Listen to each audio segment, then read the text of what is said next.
How did grading become such a golden calf in our society to start Well, with? I'll tell you what a teacher told me, and that was, and I'm not going to guess anybody's age in our audience here, but I'll bet you got a few people who were teaching in the 90s, maybe in the 80s. And what one of them told me was, it used to be that I could teach how I wanted, when I wanted, what I wanted, because the curriculum and all those decisions, including assessment, were left to the teacher. But then in the dawn of standards, started in the 90s, continued to 50 states in the early 2000s.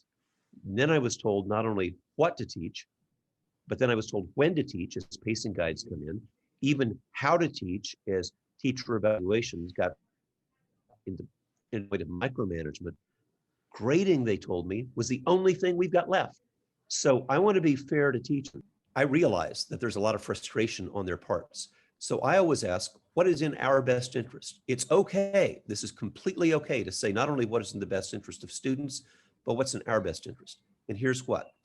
When I have worked with teachers on improving grading practices around the country, including high school math and science, and I'm one of you because that's the stereotypical people sitting in the back row. Yeah, professor, tell me something I don't know kind of stuff. So I've been there. And these wonderful high school math and teachers, again, in a high poverty school, this one was in the West Coast, said, Doug may be crazy, but we'll try it. So they did things like they got rid of the average.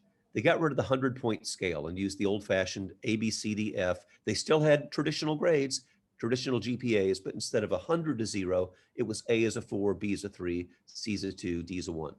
And here's the kicker. They stopped grading homework because they knew that when students were turning in perfect homework, thanks Khan Academy, that may have been their homework or it may have been somebody else's. So they said, when we stopped grading homework, we started having honest conversations about what students knew and didn't know. And they moved all of the practice that teachers used to think homework was into the class. Their failure rate dropped by more than 80%. But here's what's in it for us. Better attendance, fewer tardies, better classroom culture, better respect for the teachers. And here's the real kicker.